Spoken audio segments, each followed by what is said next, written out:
The only way to ensure that your interests are being protected is to do it yourself or hire a professional to do it for you. You should hire a public adjuster if the claim is more than you feel like you can handle. Frequently in a fire such as this, there's a lot of debris that's thrown outside the windows and on the yards and picked through or taken away by local authorities. There is a tremendous amount of cataloging and remembering what you had, what your personal property was. And you have to recreate what the interior of the house looked like.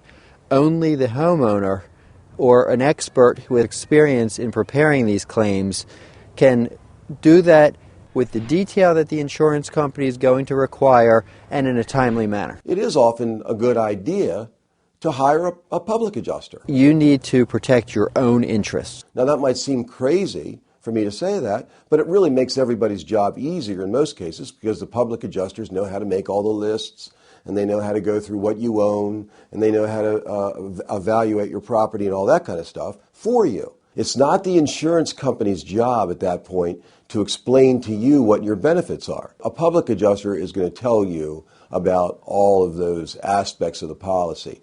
The public adjuster is going to tell you he'll make more money for you in the long run, and so it really won't cost you anything, which could be the case in some circumstances. The public adjuster will save you money. If you hire a public adjuster or a lawyer, you're in control of the claim. If you hire a public adjuster, I, as the adjuster for the insurance company, have to be a lot more careful because I know that I've got another set of experienced eyes looking at what I'm doing.